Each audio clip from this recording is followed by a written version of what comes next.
자, 피터캣 북클럽 122번째 작품은 파울로 코엘료의 순례자입니다. 세계적인 베스트셀러 작가인 파울로 코엘료의 데뷔작이기도 하죠. 그리고 다른 면에서도 매우 중요한 작품인데, 첫 번째는 이 책 발표 이후에 우리나라를 포함한 전 세계적으로 산티아고 순례 붐이 일어났다. 그리고 이 책이 작가의 대표작인 연금술사에 직접적인 영향을 미쳤다는 면에서 아주 중요한 작품이라고 할 수 있을 것 같습니다. 그래서 오늘은 먼저 산티아고 순례에 대해서 알아보겠습니다. 예수의 12제자 중에 야고보라는 제자가 있었습니다. 이 야고보가 특별한 이유는 예수의 친동생이라고 알려져 있기 때문입니다. 이 스페인 문화권에서 야고보가 중요한 이유가 또 한 가지가 있는데, 그것은 이 야고보가 스페인의 최초로 기독교를 전파한 사람이라고 합니다. 게다가 이 야고보는 말씀드린 것처럼 예수의 친동생이니까 결국은 이 이베리아 반도 내에서 야고보는 종교적으로 가장 성스러운 이름이 되었겠죠. 자, 이제 중요한 얘기를 해보죠. 성 야고보를 스페인어로 산트, 라고라고 하는 거죠. 그러니까 산트는 이제 성이라는 뜻이죠. 세인트. 그리고 라고는 제이콥을 우리가 야고보라고 읽듯이 라고라고 읽는 겁니다. 그러니까 산트라고, 결국은 산트라고가 합쳐져서 산티아고라는 이름이 되었다. 그러니까 결국은 산티아고라는 이름 자체가 성 야고보라는 뜻인 거죠. 전설에 따르면 9세기 초에 한 수도사가 밤하늘의 별빛을 따라가다가 야고보의 무덤을 발견했다라는 전설이 생겼습니다. 이것을 가르쳐서 산티아고 데 콤포스텔라라고 하는 거죠. 그러니까 이것을 이제 우리나라 말로 번역하면 별빛이 인도한 성 야고보의 무덤이 있는 곳. 그러니까 야고보가 최초로 이베리아 반도에 기독교를 전파하고 800여 년이 지나서 어느 수도사가 밤길을 걷다가 어떤 별빛이 인도하는 곳을 따라서 도착했더니 거기에 성 야고보의 무덤이 있더라. 그래서 그 장소가 산티아고 데 콤포스텔라가 된 거죠. 그래서 그 자리에 산티아고 대성당을 세웠다고 합니다. 그러면 성 야고보의 무덤이 왜 스페인에 있나, 이게 궁금할 수도 있는 거잖아요. 그런데 실제로 야고보는 서기 62년도에 예루살렘에서 순교했는데, 로마군에 의해서 순교했는데, 그가 세상을 떠난 다음에 제자들이 그의 유해를 이베리아 반도로 옮겼다라는 전설이 있다고 해요. 그러니까 성 야고보가 이베리아 반도에 최초로 기독교를 전파했다라는 전설과, 그리고 야고보가 사망한 다음에 제자들이 그의 유해를 이베리아 반도에 모셨다. 이 전설이 합쳐지면서 산티아고 전설이 완성된 거죠. 자, 이런 전설이 생겨난 데는 역사적인 배경도 있다고 합니다. 이 이베리아 반도가 역사적으로 좀 부침이 많았던 곳이었는데, 이 이베리아 반도는 서기 711년부터 1492년까지 무려 781년 동안 북아프리카에서 건너온 이슬람 세력인 무어인들의 지배를 받은 것으로 유명하죠. 이 무어인들은 현재의 모로코, 알제리, 튀니지 근방에 살던 사람들이었는데, 무려 이들에 의해서 이베리아 반도는 781년 동안이나 지배를 받았습니다. 그러니까 결국 기독교 세계에서 이 이베리아 반도는 언젠가는 꼭 되찾아야 할 장소였겠죠. 게다가 특히 11세기, 12세기 무렵에 십자군 전쟁이 벌어졌잖아요. 그때 벌어진 십자군 전쟁과 맞물려서 이 프랑스에서 산티아고까지 가는 길 곳곳에서 유럽 군대와 무어인들과의 수많은 전투가 벌어졌다고 합니다. 그래서 그 과정에서 유럽인들의 종교적 신념을 강화하기 위해서, 그러니까 기독교적인 신념을 강화하기 위해서 성 야고보의 무덤이 산티아고에 있다라는 전설이 생겨났다라는 거죠. 결국 그런 과정을 거쳐서 중세 시대를 거치면서 이 산티아고는 예루살렘과 로마와 더불어서 기독교 3대 성지로 자리 잡게 되었다고 합니다. 그만큼 중요한 곳이 되었다라는 거죠. 이 산티아고 순례의 본래 의미는 당연히 성 야고보의 무덤을 향한 가톨릭의 성지 순례의 길이 되었겠죠. 그래서 그 길을 가면서 죄를 속죄하고 영혼의 구원을 구하는 과정. 그러니까 이 산티아고 순례의 시작은 9세기 이후 성 야고보의 무덤이 발견되었다는 소식이 들려온 이후부터였다. 결국은 벌써 1200년 가까이 된 이야기인 거죠. 그리고 이 산티아고 순례길은 사실 여러 길이 있는데 그중에서 가장 널리 알려진 게 카미노 프랑세스라는 코스인데, 이것은 이 책에서 작가 파울로 코엘료가 걸었던 길과 똑같은 길이죠. 그러니까 프랑스의 생장 피에드포르에서 출발해서 피레네 산맥을 넘어서 산티아고까지 향하는 길이 이제 가장 유명한 코스고요. 이 코스는 총 780km라고 하고 걸어가는데 총 30일에서 35일 정도가 걸린다고 합니다. 그런데 역사적으로 보면 이 프랑스의 생장 피에드포르에서 산티아고까지 가는 이 길, 지도가 보이시죠? 이 길이 기원전 1세기 무렵에 로마 제국의 카이사르가 스페인 땅을 정복하기 위해서 지나갔던 길이라고 하기도 하고요. 그리고 8세기에 서로마 황제였던 저 유명한 샤르마뉴 대제가 이슬람 세력을 공격하기 위해서 이용했던 길이기도 하다고 합니다. 그렇게 순례만 해도 한 1200년 동안의 역사를 자랑하면서 기독교 3대 성지로 통하는 길이었는데, 이 길을 20세기의 작가 한 명이 전 세계적으로 유행을 시켜버렸죠. 그것이 이제 파울로 코엘료인데, 파울로 코엘료가 이 산티아고 순례의 의미를 어떻게 바꿔놓았는지 지금부터 한번 알아보겠습니다. 본문에서 파울로 코엘료는 그 순례의 의미에 대해서 이렇게 적고 있습니다. 사람들은 왜 순례를 떠나는가? 순례길에서 순례자는 완전히 새로운 상황에 처하게 된다. 순례길에서 하루는 예전보다 더 느리게 지나가고, 그리고 길에서 만나는 낯선 사람들의 말을 대부분 알아듣지 못하는 상황이 된다. 그렇게 낯선 조건에서 살아남기 위해서는 주변의 것들에 훨씬 더 많이 집중하게 된다. 주변에서 일어나는 아주 작은 변화에도 훨씬 더 예민하게 반응하게 된다는 거죠. 그래서 결과적으로 신들이 베푸는 아주 작은 호의조차도 몹시 기쁘게 받아들이게 된다고 적고 있습니다.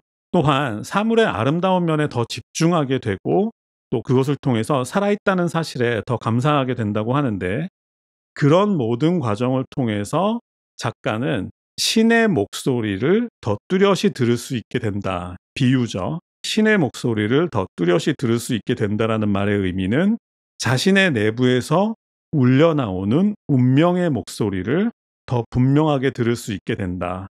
그러니까 순례의 과정을 통해서 자신의 운명과 조금 더 가깝게 대면할 수 있게 된다. 이것이 순례를 하는 이유다. 이렇게 적고 있고요. 그렇다면 작가가 순례를 떠난 이유도 알아봐야 되겠죠.